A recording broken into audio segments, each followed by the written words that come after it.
What's going on, everyone? Nick from Comic Culture here. It's time for Nick at Night, my weekly comic book review show. Let's get into these books I read this week. Starting over in DC, we have Batman Dark Patterns issue number 10. Got the cool variant cover right there. So this is the beginning of the end, the fourth chapter of the Dark Patterns saga right now. So my expectation for it is to provide some kind of connective tissue, right? Some kind of an end cap, trying to pull together all the other arcs that we've seen so far into this final act right here. Like, tell us why this was a whole thing. Like, what is the dark pattern or something like that? I want all that kind of explanation in here. I think they're planting the seeds for that. The shame of this is we only have a couple more issues to finally expose everything. You know what I'm saying? So we are going back a little bit and showcasing a character development a little bit more, right? So there's somebody that we've seen in the past. I'm not gonna give it away necessarily, who is pulling the strings right here. What does that all mean?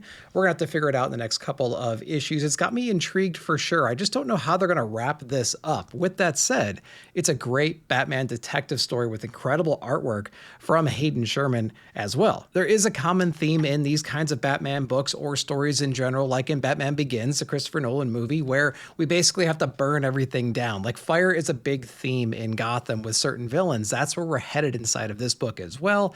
And we're going to be playing on that theme a little bit more, hopefully in a very unique way, in a way that we haven't seen before. But we're going to figure that out in subsequent issues. Great overall story. Would make a great collected edition, I think. Definitely check this one out. It's closing up the whole Dark Patterns saga right now. Cannot wait for it. Let me know what you guys thought. Let's keep the Batman train going with Absolute Batman issue number 12. Of course, we have Scott Snyder on this one, Nick Dragotta on the art. Love when Nick Dragotta is back on this book, especially when Killer Croc is somewhat of a prominent figure inside of it. There's also a lot of other body horror, just messes that we deal with inside this book, which actually leads to the creation of some of Batman's rogues galleries.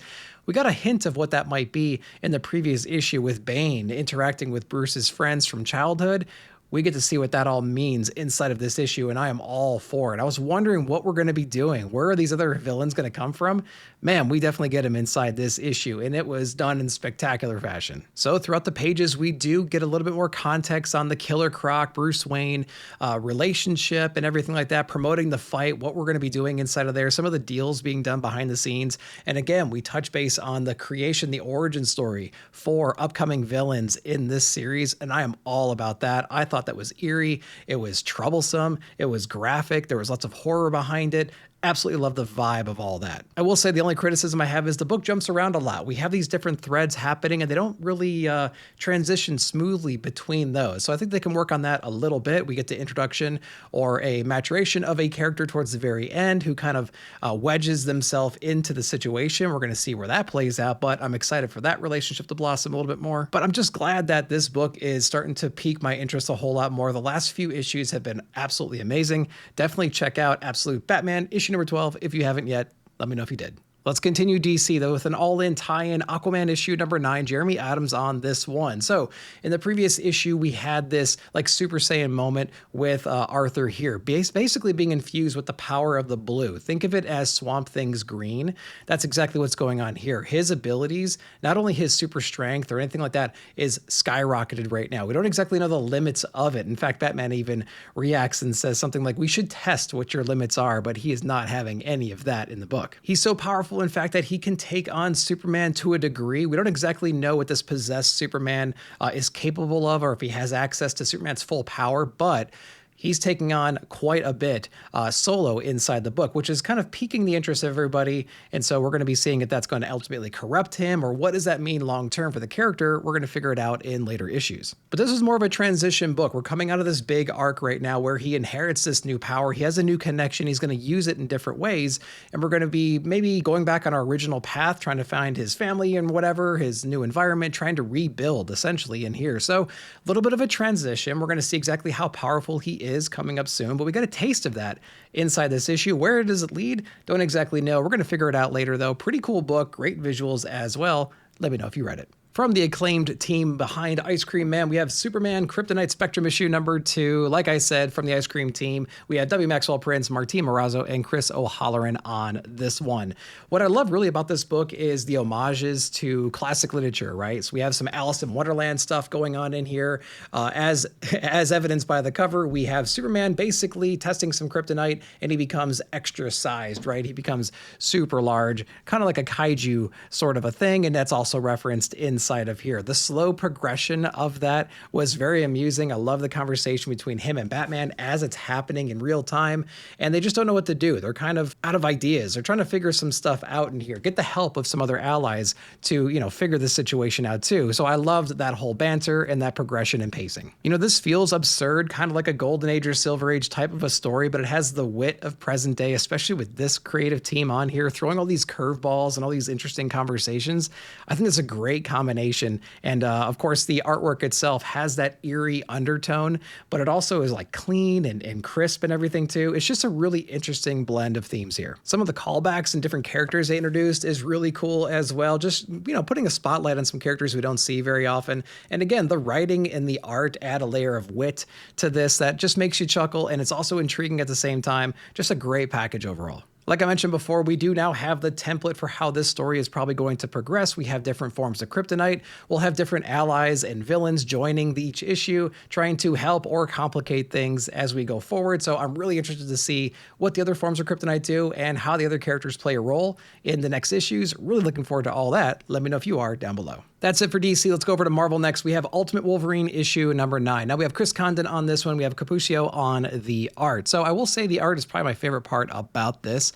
The story itself is kind of dragging around, I think. Really, we have Wolverine that's been indoctrinated into our X-Men team right here. We're going around the world. We're taking out strategic sites, some Sentinel factories, things like that, trying to infiltrate, trying to take out the bad guys. And that's basically what we've been doing now for the last couple of issues since Wolverine has joined the group. Of course, Wolverine has his own demons he's trying to combat, right? So his creators that made him the Winter Soldier. He's on this revenge mission for them. We get close to that inside this issue, but not exactly the ending that he was looking for. We're also still dancing around this narrative of the Ultimate Universe and what the place of this team is within it. So don't know how it ties into anything else just at the moment. It's still pretty isolated and they're doing their own thing right now, but they're all going to be converging, I would assume, very soon. And I just don't know exactly like what that looks like just yet. They haven't really played towards that in these issues. So eventually they're going to get there, and that'll be interesting when they do. If you do want to see some killer artwork in Wolverine and some other teams and like an Elseworld kind of a story taking on whatever threat they feel like is the most high priority at the moment, this might be a cool book for you. I will say that it's lost a little steam for me since he's not the Winter Soldier anymore, but there's some pretty cool things they can do eventually with that. We just haven't gotten it to it just yet. So Ultimate Wolverine, it's kind of meandering, I would say, at this point. Once we start honing in on the maker coming back, I'm sure it's going to become more relevant. That's just where it's sitting right now for me. Let me know what you guys thought down below. Chip Zdarsky's Captain America issue number 3 is out as well. This is a book that really hasn't moved the needle for me, like I mentioned in my haul video. It's a book that exists and it's an interesting book, but it really hasn't done anything super exciting.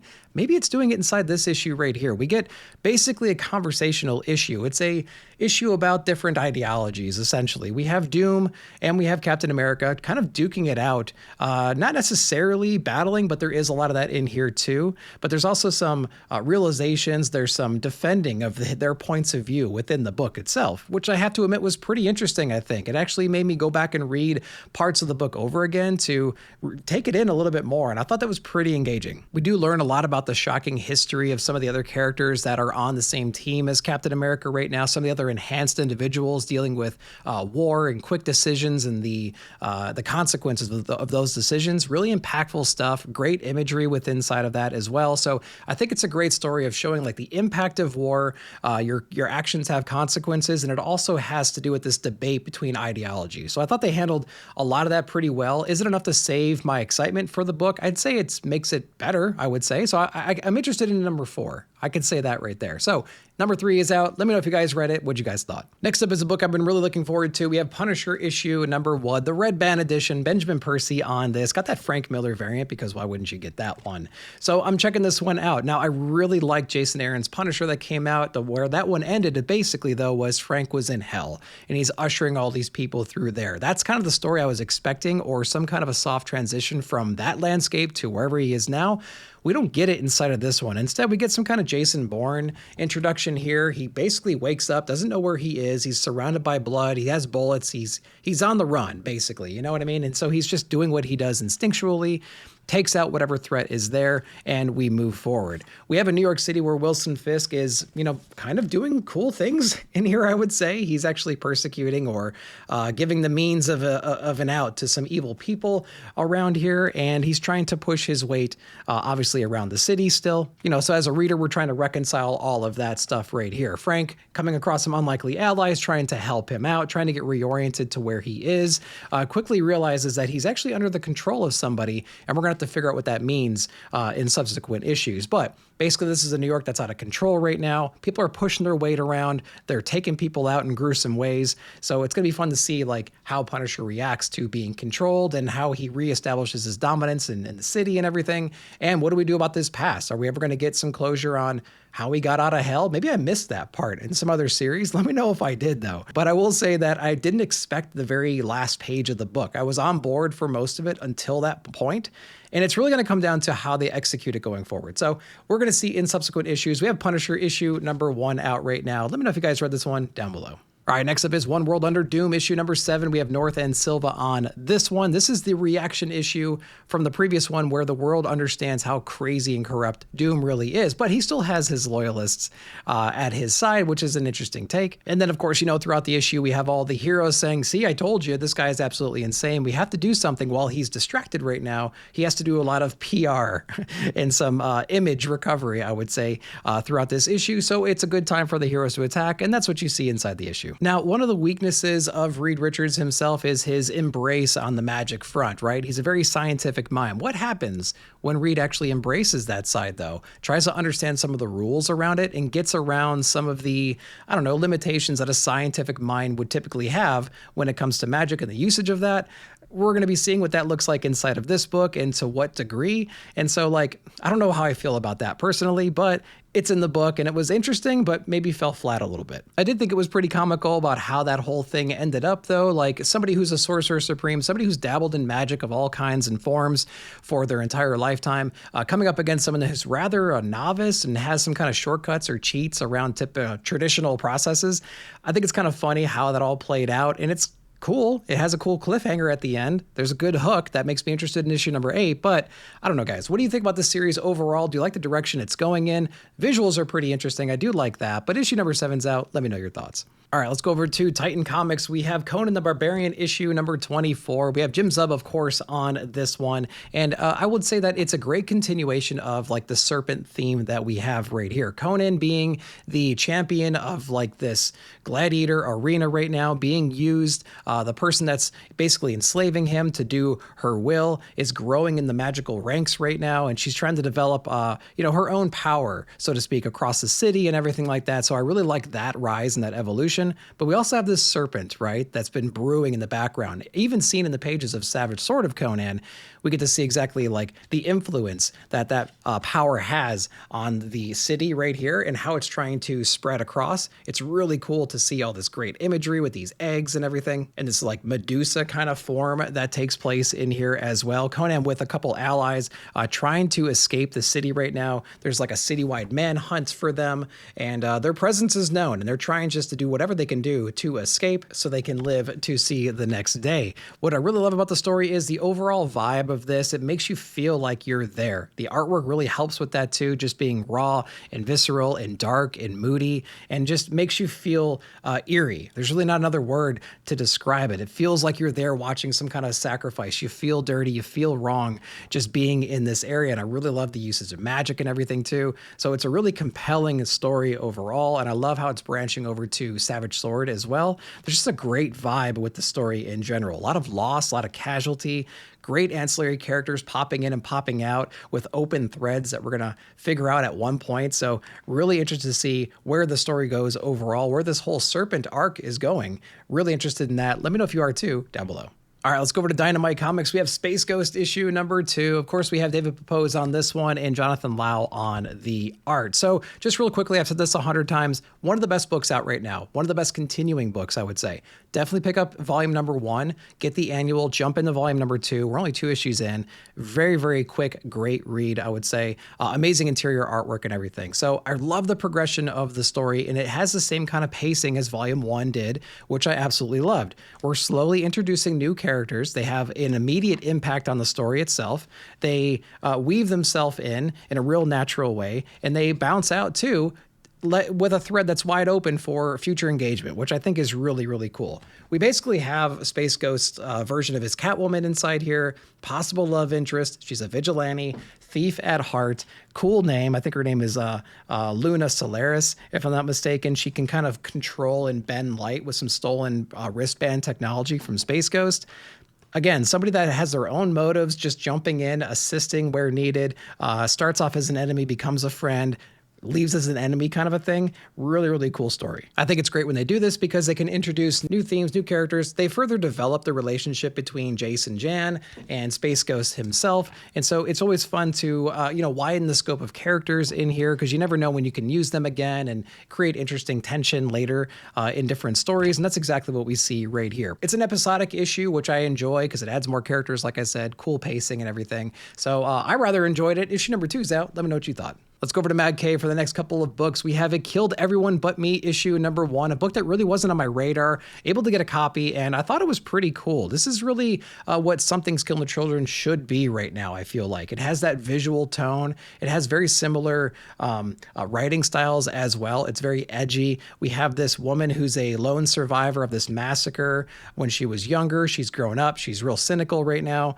and she's being pulled back in because essentially a copycat murder has happened, and she's double checking to make sure that everything that she resolved from her experience is still resolved. And what that means is, man, we got some demons on the loose and we have to make sure that they're still in captivity. Really cool perspective, I thought. The book is real gruesome, both in its writing style and its visuals. So, just be warned from that point of view. But I would say that if Something is Killing the Children was something that excited you early on and you've kind of lost the narrative, you lost the excitement for that series, dive into this one because I think this is exactly where we should be in that book. It's a shame it's over here, but hey, great for the creative team here. Really interesting experience. It Killed Everyone But Me, issue number 1. Make sure to read this one. Let me know if you did. All right, next up from Mad Cave, we have Racer X issue number 1. Now we have Mark Russell on this one, which was the main draw for me, although I did like Racer X in the pages of Speed Racer issue number 1. I haven't read issue number 2 just yet, but Racer X is a cool character. I remember him from my childhood, watching the show and everything. So I was really interested in seeing where this story would go. This is basically a big origin story for the character himself. He has his own tragedies. He teams up with some shady folks, things like that get revenge on him for not really doing his job. He's really headstrong and he's just doing whatever he wants to do, but he has to face the consequences of doing those things. That's basically the evolution and the origin story of Racer X. I will say, since it is a story based on racing and things like that, like the energy behind the art has to be real kinetic and bombastic and lots of bright colors and some fast-paced stuff, which I think they captured the essence of the character pretty well in the visuals. I was expecting a little bit more of a punch, a little bit more danger inside the story, I guess. I didn't really quite get that, but I will say it's a book that I will try to read subsequent issues of because I'm interested in the whole Speed Racer universe in general. I thought issue 1 was strong. Again, I got to go back and read issue number 2. Racer X issue number 1 was fine. It was a good origin story right there. I want to see where it goes. I want Racer X to be a dangerous character. I didn't quite get that in issue number 1. We'll see what number 2 has in store for us. Let me know if you read this one. All right, let's close it out in Image. We have Redcoat issue number 14 from the Ghost Machine universe. This is the beginning, the origin story, the prelude, rather, of the first Ghost. So that's what's got me really excited inside of here. There are some clues and some hints, even in the name itself, as to who the first Ghost might be. Kind of embarrassed that I didn't pick it up previously, but this whole story takes place on August 24th, 1814. We have the fires at the Capitol, and we see Simon somehow involved in that, as he inevitably would be. So we get to see why he was there, the people he interacted with, and some of the historical significance of the actions of the day. Of course, we have Miss Madison, obsessed with the portrait of George Washington and everything that it represents, right? You can burn everything down, but keep the symbols alive is essentially her goal right here. And we get to have a lot of banter between the two characters, which is really cool, I thought, about why she feels so passionate to do that. I think like most characters that Simon interacts with, there's obviously some lessons learned. There's some words of wisdom that get passed down from character to character, just further building out an interesting lead character in the story. And I really enjoy that aspect of the run probably the most. Interior artwork is great. It's definitely setting up what the first Ghost is in here. I'm excited to see like what what kind of a role that character plays. Don't exactly want to spoil it for you, but it's rather obvious as you're reading the story. And we even get some quick connections to whatever the current day is in the story that Simon played. In those moments, he's represented somehow in the current day in a very interesting way. So I dug the connection from the past to the present in this book, and I really like to see where we're going to be going with the first Ghost in future issues right there. So really great series overall. Let me know if you guys are reading this one. What do you guys think down below?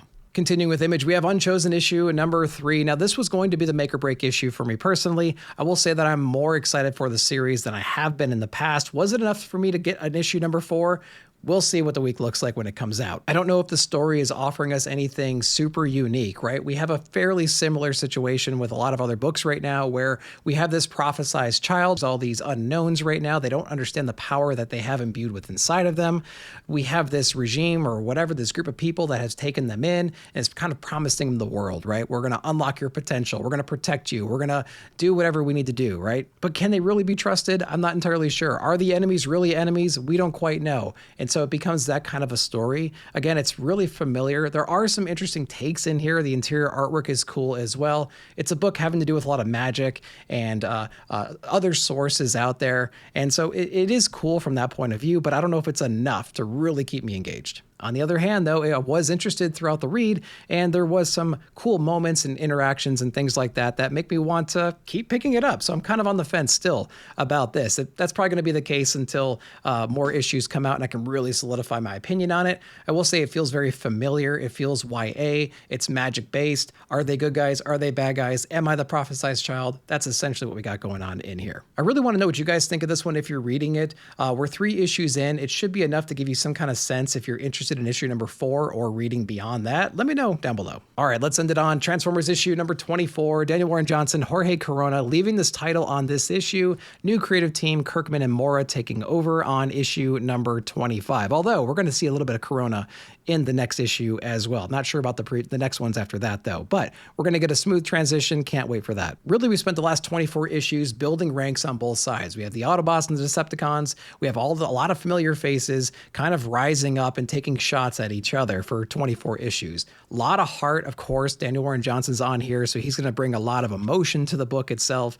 A lot of epic moments that Corona does a great job depicting on the visual side. We're going to get some origin stories for some characters. We're going to introduce new folks along the way. We're going to have just great moments throughout the entire series. I don't want to give too much away, but there's not really a conclusion, I would say, to the overall arc. And I think that has to do with the fact that it's an ongoing. You just can't end the book. You can't kill everybody or have some kind of real big satisfying conclusion. You can basically beef up both sides to a point, have them butt heads, have them lick their wounds and run away at that moment. And that's kind of what we have inside this book. It does set up a good landscape for the new team to jump right on and continue the threads. But I will say that there's no real conclusion to this arc right here, which is like bittersweet for me. And I've said this 100 times about the Transformers run in general. If you're not used to the characters, you don't understand the relationships or the lore behind Cybertron and everything else, like you will be lost on a couple of moments. There was a couple things that happened in here. I didn't quite understand the significance of it. It was almost to the point of confusion,